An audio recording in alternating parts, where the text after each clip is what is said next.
Bonjour, vous écoutez un audio à la demande du site devenirzen.fr. L'article en lecture aujourd'hui parle de Ho'oponopono. Il s'agit en quelque sorte d'une philosophie de vie, un art de vivre. Cet article est divisé en 6 parties. La partie 1, Ho'oponopono pour trouver la paix. La partie 2, Ho'oponopono et Morna Simeona. 3, l'importance de nos mémoires erronées. 4, les différentes parties de notre identité. 5, les 4 phrases du mantra de purification. Et la dernière partie 6, pratiquer Ho'oponopono. Partie 1. Ho'oponopono pour trouver la paix. Origine de Ho'oponopono. Ho'oponopono est une philosophie de vie, un art de vivre qui remonte probablement à l'Antiquité hawaïenne. Cette tradition se transmettait oralement, de génération en génération, et elle est encore en usage aujourd'hui. C'est également un formidable outil de développement personnel qui a été remis au goût du jour par la chamane et guérisseuse Morna Simeona, née en 1913 et décédée en 1992. C'est ensuite le docteur Ialeakala Yulen, puis Joe Vital, qui l'ont diffusé à leur manière et selon leur propre expérience et ressenti. Ho'oponopono est un outil dont il est possible de se servir au quotidien afin de surmonter les difficultés et obstacles de la vie. Il nous aide à nous libérer de nos vieux schémas et programmes erronés bien souvent à l'origine de souffrances, de conflits et de problèmes. Dans cet article, nous parlerons de Dieu. Cela ne doit pas être un point bloquant. Libre à vous de le remplacer par votre Dieu, votre divinité intérieure, l'univers qui est aussi en vous. C'est simplement Morna Simeona qui l'appelait Dieu ou la divinité. Elle aurait aussi très bien pu parler d'esprit ou de principe de vie. Il s'agit donc de la présence d'un élément supérieur à nous, au-delà de notre dimension matérielle, et qui nous englobe dans une unité, l'univers. Ho'oponopono souhaite la liberté individuelle et non l'enfermement dans des dogmes. Ho'oponopono, une vision moderne du monde. Si on s'intéresse à la physique quantique, on constate rapidement que la vision de la vie Ho'oponopono s'appuie sur ces théories. Nous ne formons qu'un avec notre environnement et avec l'univers. Notre intérieur et notre extérieur ne font qu'un. L'autre est un miroir. Les Mayas, par exemple, disaient « In Lakesh » pour se saluer, ce qui signifiait « toi, une autre version de moi ». Les autres ne sont que notre propre reflet. Et ce qui nous arrive dans notre vie n'est que le reflet de quelque chose qui se trouve à l'intérieur de nous. Ho'oponopono considère que nous sommes les créateurs de notre vie et de tous les événements qui la composent. C'est notre pensée qui façonne le monde. Mais notre pensée est souvent influencée par des croyances limitantes, des schémas négatifs, des peurs invalidantes qui engendrent alors un monde constitué d'ombre et de lumière. Il s'agit donc d'intégrer que nous sommes les créateurs de ce qui nous entoure et de ce qui se déroule dans nos vies. C'est dans le présent que nous construisons l'avenir et chacun de nous est une énergie créatrice. Nous sommes le monde, comme disait Krishnamurti. Apprendre à voir la vie autrement. Adopter la philosophie ou l'art de vivre Ho'oponopono, c'est aborder la vie avec un œil neuf. Il y est clairement question de notre propre responsabilité. En effet, d'après Ho'oponopono, nous sommes 100% responsables de ce qui nous arrive. Tout vient de l'intérieur et rien de l'extérieur. Alors si je me dis que tout vient de moi, j'aborde la vie différemment, avec moins d'agressivité et plus de calme. Être le créateur de sa propre vie est d'une certaine manière lourd de conséquences, mais cela nous rend aussi totalement libres face aux doctrines et aux dogmes. La vérité est en nous et inutile donc de la chercher ailleurs. Enfin, avec Ho'oponopono, il n'y a aucune haine, jalousie, calomnie ou rancune, mais seulement amour, pardon et compréhension. Il est un chemin d'apprentissage de l'amour pour les autres et surtout d'amour pour soi-même. Cela est vraiment très reposant. Les événements glissent sur nous comme des gouttes d'eau. La colère finit par disparaître, voire être transformée pour laisser place à la paix intérieure. Ainsi, Ho'oponopono nous fait nous sentir plus en communion avec tout ce qui nous environne et ce qui nous arrive. Il en résulte alors un sentiment d'unité. Si vous voulez que votre vie prenne un tour différent, vous devez avoir des pensées différentes. C'est une citation de Esther et Jerry Hicks. Ho'oponopono présente l'avantage d'être simple et facile à intégrer dans sa vie quotidienne. De plus, il peut être pratiqué tout seul. La solution est en nous et nous sommes l'unique pilote de notre vie. Issus d'une ancienne pratique hawaïenne, les principes sont simples et pourtant si profonds par leur sagesse ancestrale. Il s'agit de mettre en place une attitude qui associe humilité, responsabilité, foi et lâcher prise. Ne jamais se plaindre pourrait être la première règle à appliquer. Ho'oponopono n'est pas un but, mais un chemin. Et plus on le pratique, plus il devient facile et agréable. Partie 2. Morna Simeona et Ho'oponopono. La chamane Morna Simeona. Le mot Ho'oponopono signifie corriger ce qui est erroné ou rendre droit. On pourrait résumer par revenir à ce qui est juste.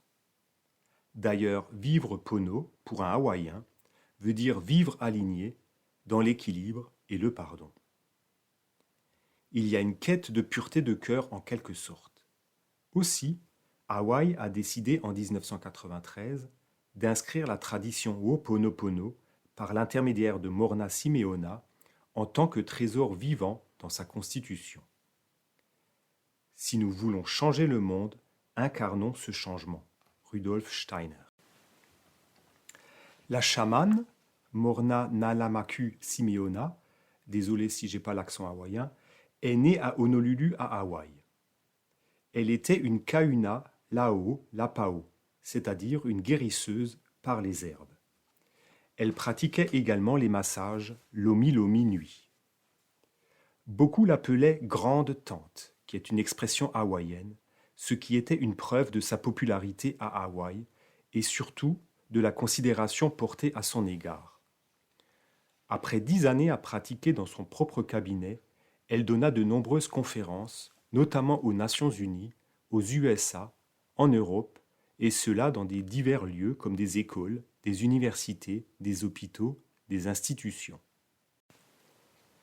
Pour diffuser son Ho'oponopono, elle créa une fondation en 1980 qui devint par la suite Pacifica Seminars. Plus tard, en 1990, elle fonda une organisation, Pacifica Seminars, en Allemagne et fit ses derniers séminaires en Europe avant de mourir à Munich. Morna a développé Ho'oponopono à partir d'un rituel qui était utilisé autrefois pour résoudre les problèmes communautaires et rétablir la paix dans les villages. Ce rituel consistait à réunir ceux qui avaient un différend ou une relation disharmonieuse. Enfermés entre 4 murs, ces personnes devaient exposer et partager ensemble leurs problèmes, leurs conflits, jusqu'à ce qu'elles comprennent quelles pensées erronées, peur de l'un et de l'autre en étaient à l'origine. Cette discussion était entrecoupée de moments de silence et de prière. Puis elles demandaient pardon aux autres et reconnaissaient ainsi leur propre responsabilité. Une fois réconciliées, elles étaient à nouveau libres. Ce rituel pouvait durer plusieurs heures, voire plusieurs jours. La version adaptée à notre société moderne, créée par Morna à la fin des années 1970, peut se pratiquer seule et n'a pas besoin de l'intervention d'une autre personne, une kahuna comme Morna. Elle est aussi plus adaptée au monde occidental. Il s'agit alors plutôt d'un repentir et d'une réconciliation avec soi-même, d'une manière de communiquer avec notre propre divinité intérieure. Ainsi, cette nouvelle version permet de développer une profonde relation avec soi-même, avec notre être intérieur, pour lui demander de nettoyer nos pensées erronées. Morna disait d'ailleurs « La paix commence avec moi » ou Nous sommes ici et seulement ici pour apporter la paix. Et si nous apportons la paix dans notre vie, tout autour de nous retrouve sa place, son rythme et la paix. Personne ne guérit personne, chacun se guérit soi-même. L'histoire fabuleuse du docteur Ihale-Akala Yulen. Joe Vital, conférencier star, a également participé à la diffusion avec succès de Ho'oponopono. Il raconte notamment dans son livre Zéro Limite comment le docteur Len, psychologue et formé par Morna Simeona, avait aidé à la guérison de malades mentaux dans un hôpital psychiatrique d'un pénitencier à Hawaï. En effet, le docteur Len prit ses fonctions dans un hôpital à Hawaï où les malades étaient particulièrement violents et les conditions de travail assez difficiles pour le personnel. Durant 3 années, la présence du docteur Len avait permis de grandes améliorations de la santé mentale des malades. Les traitements avaient été considérablement allégés et certains patients avaient même pu être libérés. Le calme était donc revenu dans cet hôpital. Pourtant, le plus incroyable est que le docteur Len ne voyait jamais ses patients. Il restait dans son bureau, étudiait les dossiers des malades et travaillait sur lui-même. Des curieux finirent par lui demander la raison de son succès et il répondit : « Je n'ai guéri personne, je n'ai fait que nettoyer les mémoires à l'intérieur de moi qui ont créé tout cela. Je n'ai rien fait d'autre. » Pour le docteur Len, les malades mentaux ne sont pas à l'extérieur de lui, séparés de lui. C'est lui, par ses pensées ou mémoires erronées, qui est à l'origine du problème qu'il rencontre. Ainsi, il corrige les pensées erronées qu'il entretient face à cela.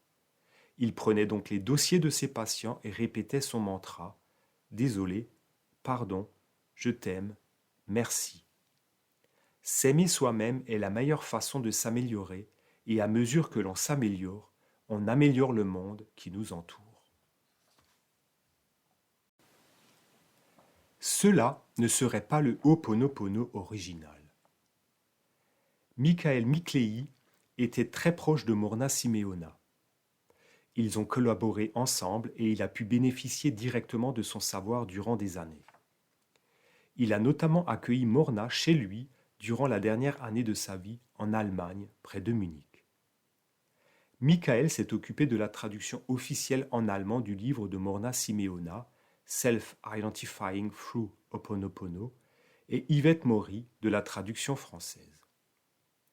Ensemble et avec Yvette Maury, ils sont à l'origine de la création de l'organisation Pacifica Seminars en Allemagne. Cette organisation diffuse aujourd'hui une version du Ho'oponopono de Morna que Michael estime la plus authentique. Michael Miclei a été formé par Morna presque à la même période que le docteur Yulen. Ils ont d'ailleurs eu l'occasion de réaliser des conférences ensemble un certain temps. Michael affirme que le procédé du docteur Len, et notamment son histoire extraordinaire, évoquée dans le livre Zéro Limite de Joe Vital, n'ont rien à voir avec le fameux Ho'oponopono traditionnel enseigné par Morna. Il en serait de même de ce fameux mantra.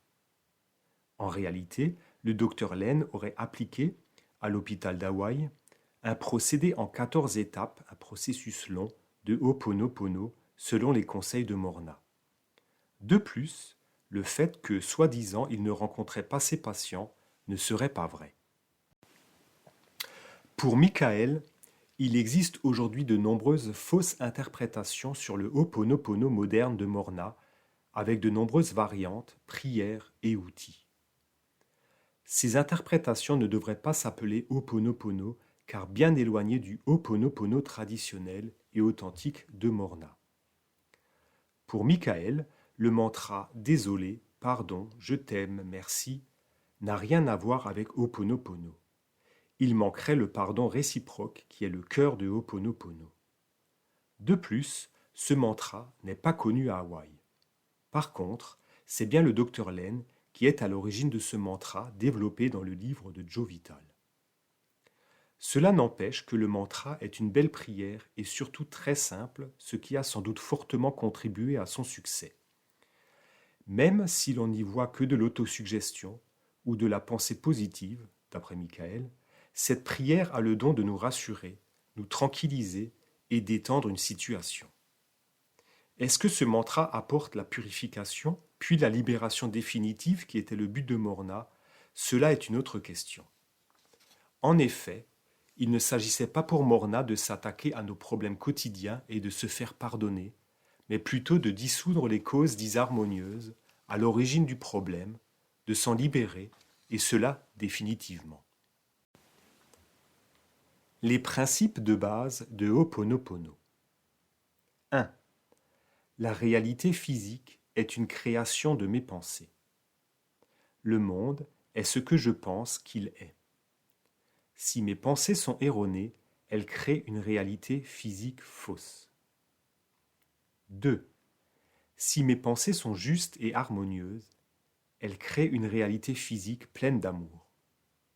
L'énergie va là où se pose notre attention. Nous devons nous concentrer sur ce que nous voulons et non sur ce que nous ne voulons pas. 3. Tout est à l'intérieur, tout existe en pensée dans mon esprit. Tout le pouvoir vient du dedans. 4. Je suis le créateur de mon univers physique tel qu'il est, et si je corrige mes pensées, je peux changer ma réalité.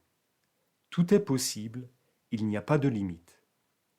Tout est lié, la séparation n'est qu'une illusion, il n'existe aucune limite.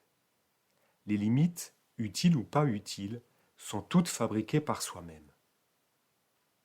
5. Je suis responsable à 100% de ce que je perçois à l'extérieur de moi. Mes pensées donnent de l'énergie à mon comportement et mon comportement donne de l'énergie à mes pensées. 6. La paix est à l'intérieur de moi et tout pouvoir provient de l'intérieur de moi-même. 7. Maintenant est le moment du pouvoir. Je suis centré sur le présent car maintenant est le moment d'influencer les événements. Pour résumer, Morna disait « La paix commence avec moi ». Partie 3. L'importance de nos mémoires erronées. C'est le dedans qui fait le dehors, Krishnamurti. Nous sommes la somme totale de nos expériences. Ces charges du passé sont nos mémoires. Ce sont les émotions liées à ces mémoires qui sont à l'origine du stress et des peurs dans nos vies. Ces mémoires viennent de nos expériences, de notre vie intra-utérine et sans doute même de nos ancêtres et nos incarnations depuis la nuit des temps. C'est surtout le fait que ces mémoires contiennent des jugements, des critiques ou des croyances qui posent problème plutôt qu'une notion de bien ou de mal, ou de positif ou de négatif. Mes pensées naissent donc de mes mémoires et programmes inconscients. Les personnes que nous rencontrons, les situations que nous vivons ne sont que les reflets de nos pensées intérieures. Nous attirons donc tout ce qui nous arrive en bien comme en mal. Il est donc important de s'interroger sur ces pensées et surtout sur ces pensées erronées, tordues, fausses, douloureuses ou agressives que nous entretenons tous. En réalité, ces pensées sont le produit de nos mémoires, programmes inconscients créés par notre vécu, celui de nos parents et de nos ancêtres. Ces programmes ou mémoires sont à l'origine de croyances qui déforment notre perception de la réalité. Car ces croyances sont des filtres à travers lesquels nous percevons le monde qui nous entoure. Comme dirait Paul Ferrini, si tu veux connaître la réalité, tu dois la libérer de tout jugement. En effet, ces jugements ou mémoires inconscientes sont des voiles qui recouvrent la réalité et qui empêchent de la comprendre, mais aussi d'y accéder. Nous ne voyons pas les personnes que nous rencontrons telles qu'elles sont, mais à travers cette réalité teintée de nos mémoires erronées. Toute réalité que nous percevons est donc teintée par de nombreuses mémoires inconscientes, issues d'expériences du passé, de nos vies ou celles de nos ancêtres. L'origine de nos problèmes, ce n'est pas nous directement, mais nos mémoires qui en sont la cause. Ces mémoires sont comme des taches qui empêchent la lumière d'entrer en nous. Lorsque nous nous heurtons à un problème, nous devons comprendre que c'est simplement une mémoire qui intervient et agit à l'intérieur de nous-mêmes. Si nous nettoyons nos mémoires et ces filtres, nous changeons notre façon de penser et alors notre réalité se transforme. L'histoire du bédouin et ses 20 chameaux. Un bédouin voyageait dans le désert avec ses 20 chameaux. Un soir, alors qu'il s'arrêtait pour la nuit, il ne trouva que 19 piquets pour attacher ses 20 chameaux. Bien inspiré, le bédouin se dit qu'il allait simplement faire semblant d'attacher le 20e chameau. Il fit alors semblant de planter un piquet et d'attacher son dernier chameau. Comme ça, le chameau croira qu'il est attaché.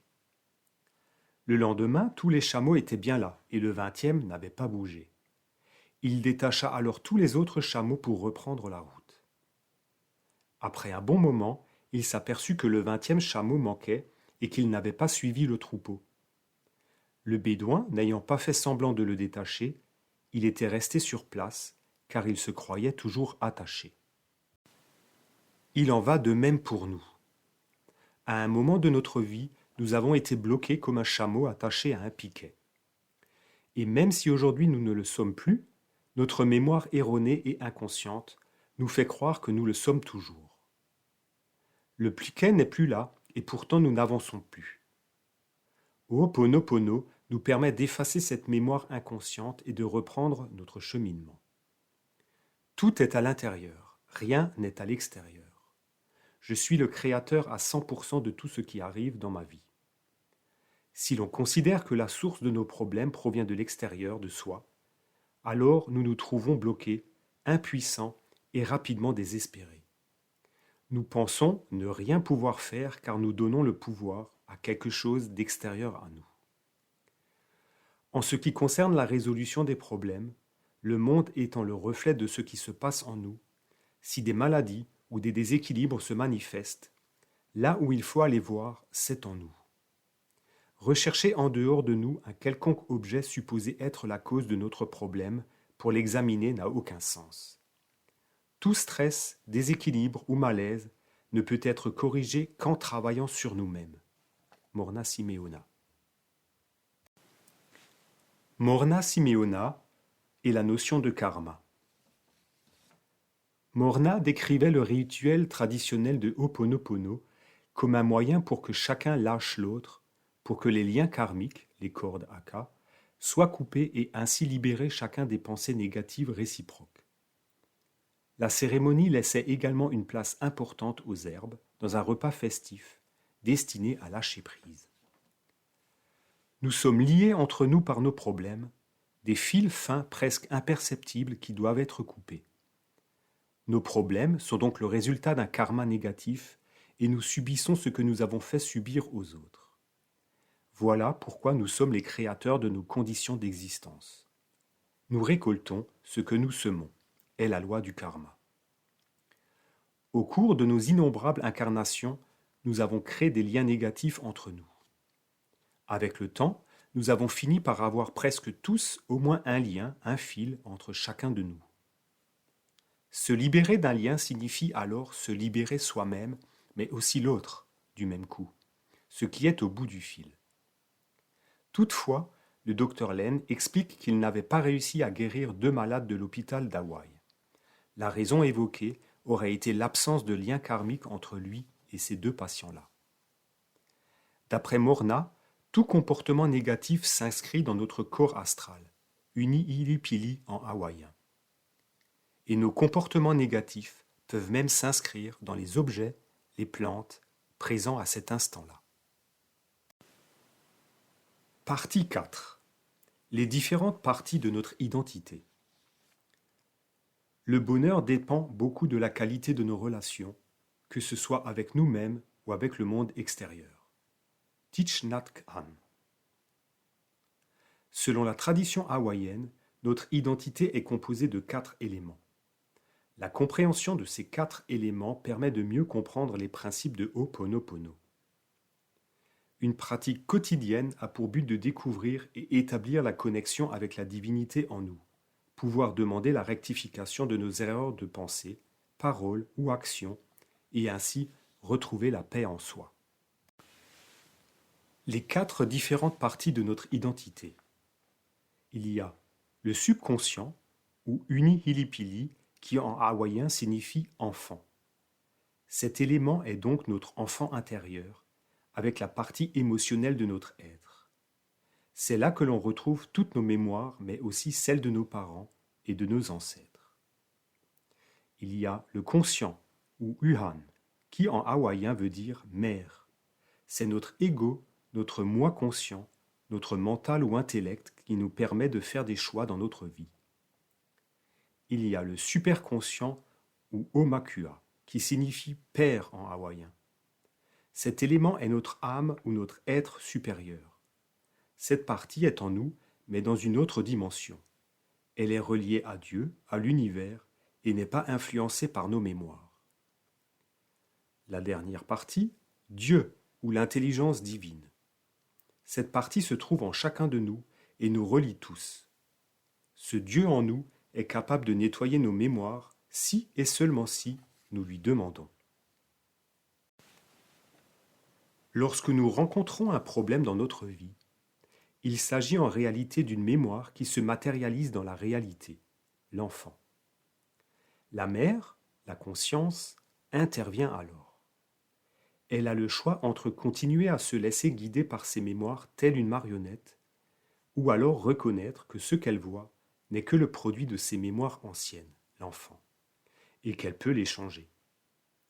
Si elle décide de changer, elle prend alors contact avec le Père, ou l'âme, pour demander de nettoyer cette mémoire erronée.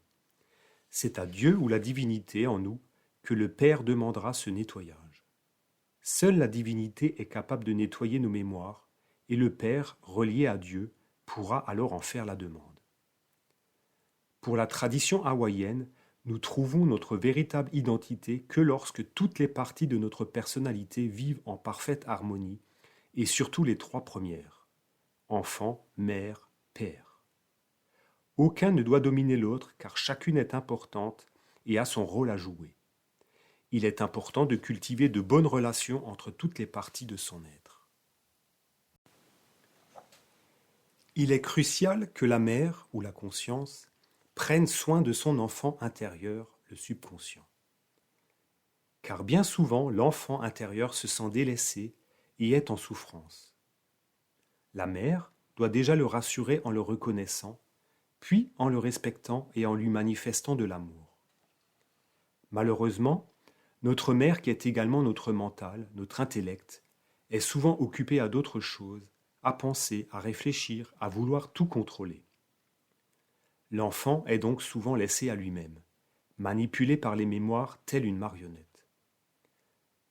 Écouter la voix de notre enfant intérieur, c'est déjà lui faire de la place pour qu'il puisse s'exprimer.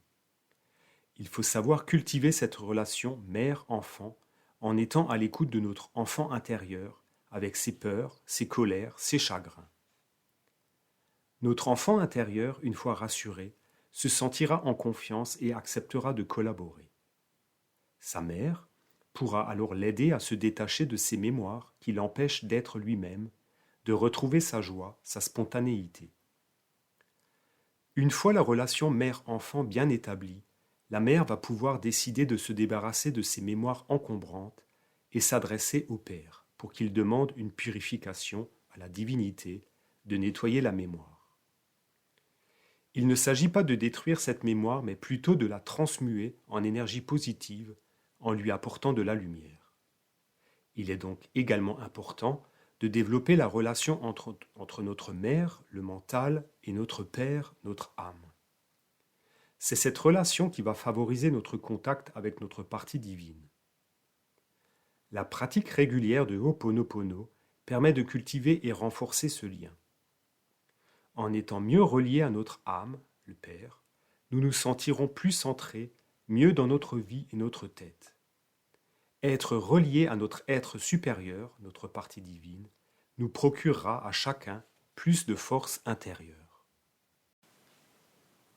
Pratiquer Ho'oponopono permet donc de cultiver et de renforcer les relations entre les différentes parties de notre être qui sont nos mémoires émotionnelles, notre mental, notre âme et notre partie divine, l'enfant, la mère, le père et la divinité. Cette pratique permet également avec le temps de se sentir en communion avec l'ensemble de l'univers ou Dieu. Une fois en contact avec notre divinité intérieure, nous n'avons plus besoin d'aucun intermédiaire pour nous montrer le chemin. Partie 5. Les 4 phrases du mantra de purification. Le mantra. Ce mantra est l'outil le plus courant qui permet de lancer le processus de nettoyage de nos mémoires erronées et perturbatrices. Désolé, je ne savais pas qu'il y avait en moi cette mémoire qui a créé ce problème et cela me rend triste. On reconnaît le conflit.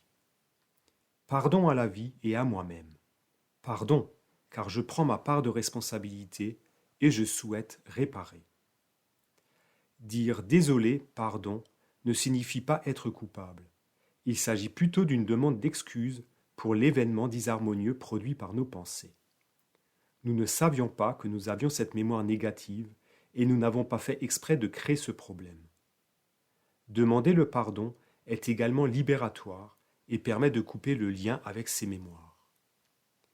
Avec humilité, nous nous adressons à Dieu, l'univers, pour demander pardon d'avoir eu ces pensées et d'avoir créé cette situation désagréable. Dans tout conflit, nous avons toujours une responsabilité, aussi minime soit-elle. Merci de m'avoir indiqué le problème que je portais en moi sans le savoir. Je t'aime, ou plutôt je vous aime tous, moi, les autres, la vie, mes mémoires. Dire merci, je t'aime, 2 mots magiques, permet d'exprimer sa gratitude à Dieu, l'univers. Merci pour cet événement auquel nous devons faire face, qui est la manifestation de nos mémoires erronées et qui nous permet de prendre conscience du nettoyage à réaliser. Merci d'avoir réveillé en moi cette mémoire qui me limite et qui va me permettre de croître. Le pardon ouvre le cœur et le je t'aime permet à la lumière divine d'y entrer. Dire je t'aime libère le meilleur de nous. Les mémoires négatives ne sont pas détruites, mais transmutées par la lumière. Le je t'aime nous envoie une énergie d'amour ainsi qu'à Dieu ou l'univers. On pourrait aussi bien dire je m'aime. Faire preuve d'un égoïsme sain est profitable à l'altruisme. C'est cette transmutation par la lumière qui va apporter la paix intérieure.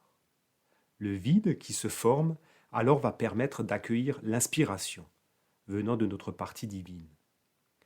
Ainsi, face à un problème, dire pardon et je t'aime transmute cette énergie, mémoire, négative, qui a créé et est à l'origine du problème. Un mieux-être est ressenti et une place est libérée pour accueillir l'inspiration divine. Cette inspiration divine peut nous apporter une solution au problème. Vivre cela, c'est prendre conscience qu'il n'y a pas de séparation et que nous faisons un avec notre environnement. Accepter cette évidence et assumer toutes les conséquences de nos pensées apporte la liberté et le sentiment de pouvoir tout faire de sa vie. Vivre ce processus de transformation et de nettoyage. Krishnamurti a dit « Le problème n'est pas la réalité à l'extérieur de soi, il est à l'intérieur. Et pour changer cette réalité, nous devons nous changer nous-mêmes. »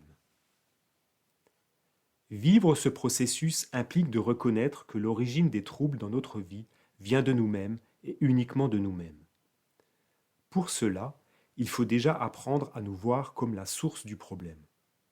D'autant plus que cela est la voie la plus facile. Nous sommes les créateurs de notre réalité. Reconnaître cela peut nous donner le vertige et nous faire peur. Pas facile à accepter lorsque, dès l'enfance, nous sommes habitués à être assistés et pris en charge par les autres ou les institutions. Nous nous laissons conduire. Pourtant, notre pouvoir est illimité. Reconnaître cela, c'est reconnaître notre pouvoir créateur, notre capacité à pouvoir changer les choses et abandonner ce rôle de victime auquel on est souvent attaché. Vivre ce processus implique également de savoir passer le relais et d'arriver à confier notre vie à notre être supérieur, notre âme. Il sait mieux que notre mental ce qui est bon pour nous ou ce qu'il convient de faire. Il s'agit d'un tournant à 180 degrés. Nous arrêtons de nous laisser guider par nos mémoires erronées et répétitives, peurs, jugements, croyances, pour nous laisser guider désormais par notre être supérieur, notre âme, en contact avec notre partie divine. Dernière étape pour vivre ce processus pleinement, et sans doute la plus difficile, c'est de laisser faire et attendre. Il s'agit de mettre notre rationalité un peu de côté. Il n'est pas nécessaire de savoir quelle mémoire est erronée pour que le nettoyage se fasse. Au contraire, il faut prendre de la distance et simplement souhaiter le mieux pour nous ou les autres.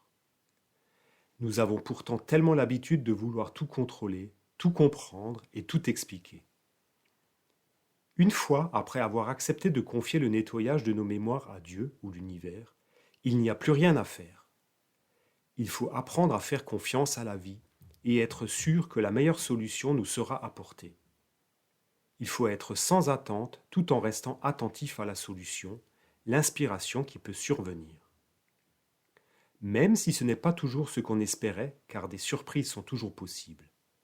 Il faut arrêter de s'accrocher et laisser faire les choses pour donner la permission que les choses se fassent d'elles-mêmes.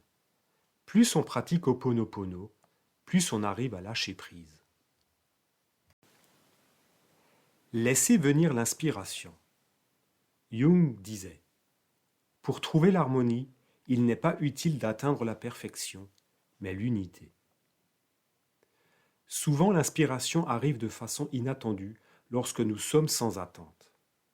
C'est souvent quand nous arrêtons de chercher que la solution arrive ou apparaît. C'est dans le vide de l'esprit que l'inspiration va pouvoir se manifester et nous guider vers des situations positives et constructives. Dans l'Antiquité, on considérait que l'inspiration des artistes était une émanation de l'Esprit de Dieu ou de l'univers. Effectivement, le mot inspiration vient du latin in spiritum, qui signifie l'esprit en soi. Ce ne serait donc pas quelque chose qui nous arrive à travers la réflexion. À l'opposé, l'intention, qui vient du mot latin intentio, signifie action de diriger. L'intention est donc une manifestation de la volonté qui est dirigée par le mental et donc aussi nos mémoires. Faire appel à la volonté, c'est donner tout pouvoir à notre mental et puiser dans nos mémoires qui appartiennent au passé. Alors que trouver l'inspiration, c'est obtenir une information neuve et limpide dont personne n'avait pensé auparavant. On a souvent confiance dans nos inspirations et on les sent justes.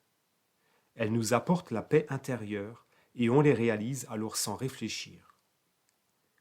Il n'y a pas de besoin de preuve, car on sait intuitivement que cette voix intérieure est celle de notre être supérieur, notre âme, qui nous parle. Un état de bien-être général nous conforte dans l'idée que nous sommes sur la bonne voie, que nous lâchons nos entraves, nos vieux schémas, nos mémoires erronées, et que nous gagnons en liberté. Notre être intérieur se sent plus libre et heureux. Notre intérieur et notre extérieur ne font plus qu'un. Partie 6. Pratiquer Ho'oponopono, vivre Ho'oponopono. Qu'est-ce que je vis au pot ? Pensez à votre problème, conflit ou émotion négative, de la colère, de la frustration, de la tristesse, une déception. Voyez cela comme une opportunité de changement. Écoutez votre enfant intérieur et laissez-le s'exprimer. Faites quelques respirations profondes. Tout en repensant à votre problème, dites à l'intérieur de vous le mantra de purification. Désolé, pardon, merci, je t'aime. Et laissez faire l'univers. Let go and let God. Quelques conseils. N'hésitez pas à sourire en prononçant votre mantra. L'ordre des mots du mantra n'a pas d'importance. Vous pouvez aussi changer la formule. Je suis désolé, pardonne-moi, je te remercie, je t'aime. Il est toutefois important d'y mettre de la sincérité. On peut pratiquer n'importe où et n'importe quand. Et pourquoi pas au réveil et au coucher. Ho'oponopono ne nécessite pas un apprentissage long et fastidieux, aucun maître ni gourou. Il demande juste un peu de simplicité, de confiance et faire preuve d'ouverture. Pratiquer Ho'oponopono est un acte de foi, et c'est vous seul qui décidez de pratiquer ou non Ho'oponopono. C'est vous seul qui décidez quand et combien de fois vous le répétez. Si vous vous sentez mal, rien ne vous empêche de le répéter en boucle et en silence. Ces mots occuperont votre mental jusqu'à ce qu'il se calme. On peut aussi pratiquer Ho'oponopono pour se guérir du passé, des souvenirs, des regrets, ou pour quelqu'un d'autre. La respiration Ha. Cette respiration permettrait de se centrer, de se connecter avec sa divinité intérieure et de réaliser un nettoyage. Pensez à votre problème ou à ce qui vous trouble. Pratiquez la respiration Ha. Répétez ce processus plusieurs fois, a priori 9 fois. Tenez-vous confortablement avec les pieds sur le sol et le dos droit. Inspirez et comptez mentalement jusqu'à 7. Retenez l'air en comptant jusqu'à 7. Expirez en comptant jusqu'à 7. Et restez avec les poumons vides en comptant jusqu'à 7. Dites votre mantra « Je suis désolé, pardonne-moi, je t'aime, merci » une fois ou plusieurs fois à votre convenance. Et laissez faire. Durant cette respiration Ha, vous pouvez également rassembler l'index et le pouce de chaque main en formant 2 cercles entrelacés, symbole de l'infini. L'exercice de respiration n'est pas forcément évident. Compter jusqu'à 7 ne signifie pas forcément 7 secondes, surtout au début. Allez-y progressivement et cela doit rester agréable. Ce procédé permettrait d'éliminer l'état de dépression ou de tristesse d'après le Dr Len. Les bénéfices de Ho'oponopono. Les bénéfices de la pratique de cet art de vivre qu'est Ho'oponopono. Il rend la vie plus légère et plus fluide. Il aide à se défaire des idées négatives. Il aide à garder le cap face aux vicissitudes de la vie. Il permet de se recentrer, remettre de l'ordre. Il donne accès à sa véritable identité. Il permet de trouver la paix intérieure et penser positif. Il permet de développer l'humour et la joie en toute situation, rire de soi et de ce qui nous arrive. Il aide à mieux gérer les conflits et soulager les tensions. Il aide à mieux s'ancrer dans le moment présent. Dans le cas de troubles graves, Ho'oponopono ne remplace évidemment pas la psychologie ou la psychiatrie, mais elle peut très bien la compléter. Pour terminer cet article, voici un discours de Nelson Mandela. Il s'agit d'un discours d'investiture à la présidence qui date de 1994. Il est attribué à tort à Nelson Mandela. C'est en réalité Marianne Williamson qui est l'auteur de ce texte devenu célèbre. Notre peur la plus profonde n'est pas d'être inapte. Elle est que nous puissions être dotés d'un pouvoir sans commune mesure. C'est notre clarté, pas nos zones d'ombre qui nous effraient. On n'apporte rien au monde en se dévalorisant. Il n'est pas éclairé de se faire plus petit que l'on est, simplement pour rassurer les autres autour de nous. Nous sommes tous conçus pour briller comme les enfants. Ce n'est pas donné qu'à quelques-uns, c'est en nous tous. En laissant briller notre propre lumière, nous donnons inconsciemment aux autres le pouvoir d'en faire autant. Si nous nous libérons de notre peur, notre présence seule pourra aussi libérer les autres. À bientôt sur un autre audio à la demande du site devenirzen.fr. Merci à vous et portez-vous bien.